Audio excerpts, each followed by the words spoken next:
బెండకాయలు తెచ్చుకో, అర్ధ కిలో 3/4 కిలో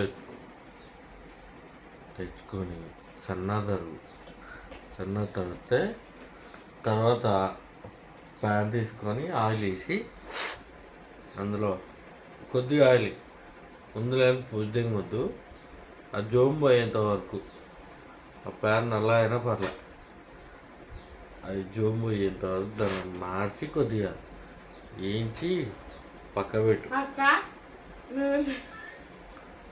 పెట్టినాక ప్యాన్ పెట్టి మంచిగా బౌల్ తీసుకొని ఆయిల్ జీలకర్ర అన్నీ తర్వాత సామాన్లు అన్నీ వేసేసి ఉల్లిగడ్డ టమాటా మిర్చి ఇంత అల్లం పేస్ట్ చేసేసి ఉల్లిగడ్డలు లేను అవి బెండకాయలు లేను మంచి ఫ్రై అవుతుంది. లేచి చేయండి చేసేటోడు కూడా అన్ని లెవెల్ దింగడు. చెయ్యి నైట్కి అటనా ఇప్పుడు నువ్వు చెప్పినట్టనా.